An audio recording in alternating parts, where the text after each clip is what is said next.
Appropriate assessment, vlerësimi për shtatshmërisë, kërkon një seri, kërkon gjetjen e zëvendësimit habitateve në qoftë se ato preken, dhe në qoftë se këto s'ndodhin ti nuk mund të ndërtosh. Është shumë e prerë. Të gjitha këto, ky i ka përcjell duke marrë sa shembuj se është ndërtuar në filan lagun, është ndërtuar në tjetër lagun. Në qoftë se ndërtohet në përputhje të plot me peizazhin dhe je i detyruar që çdo cenim të habitatit ta kompensosh. Jo ta kompensosh mbrapa dajtit, siç bën ai, që heq 100.000 hektar zonë të mbrojtur nga bregu, edhe fut vargmalet nga mali me gropa gjerë në Bulqiz si zonë të mbrojtur.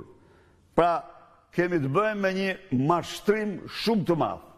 Dhe mendoj se kërkesat e paraqitura, të formuluara nga protestuesit, janë kërkesa që japin zgjidhje krizës. Ndaj dhe kërkoj me njëherë zbatimin e këtyre kërkesave.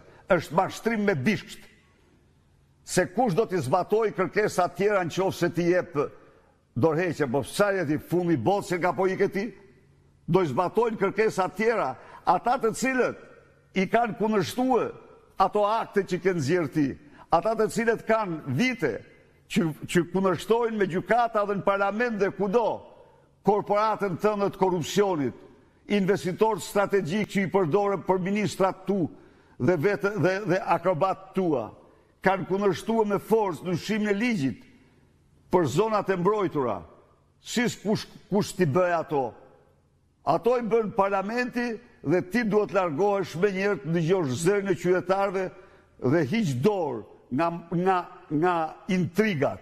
Ka urdhëruar Blendi Gorxhen, tani që ta dinë qytetarët e të rit, ka urdhëruar Blendi Gorxhen që në mënyrë që të shuaj protestet të organizoj sa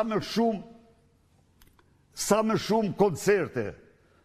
E denoj këtë praktik. Pra, të shpenzohen 10 milion euro për të dëmtuar protestën, e cila ka qëllime shumë të larta dhe jam i bindur se me asgjë nuk mund të pengohet ky uragan pa realizuar qëllimet e tij. Nisim me pyetjet. Pyetja e parë nga faqja Albanian Americans. Hetimi ndaj Belinda Ballukut është thelluar dhe SPAK tashmë ka njoftuar dhe 2 akuza shumë të rënda: korrupsion dhe pastrim parash. Nëse këto akuza provohen, flitet për rrezik dënimi deri në 15 vite burg. Sa serioze i konsideroni këto zhvillime dhe a mendoni se kemi hyrë në një fazë të re të hetimeve ndaj figurave të larta të qeverisë? Faleminderit shumë i dashur bashkëdhetar për pyetjen e drejtë. Në dosjen e parë, Lubi Balluku, sipas prokurorit, dënohet me 36 vjet burg. Po të shtojmë dhe këto 15 del me 60 vite burg. Por atë e ka bllokuar dhe e bllokon Edi Rama. Me të gjitha mënyrat, me të gjitha format e presionit. Ndaj dhe ju bëj thirrje sot, ju bashkëdhetarëve tanë në New York dhe kudo që jeni, të ngrihi fuqishëm kundër kësaj diktature autoritare, plaçkitse, që bazohet në krimin, dhunën, vjedhjen drogën dhe vjedhjen e shqiptarëve. Është rruga e vetme për të hapur Shqipërisë rrugën e integrimit dhe rrugën e të ardhmes, largimi me urgjencë i Edi Ramës, i cili nuk ka asnjë legjitimitet.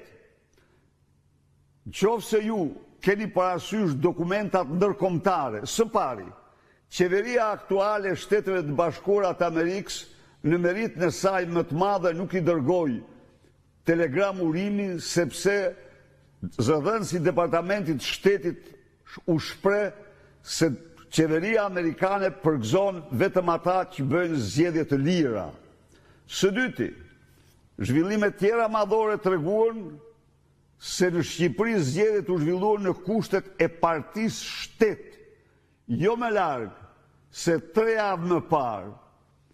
Raporti Komisionit Jashtëm të Parlamentit Evropian shprehet se në zgjedhjet në Shqipëri fusha ishte pa barabartë sepse u fshi vija ndarse midis institucioneve shtetërore dhe strukturave partijake.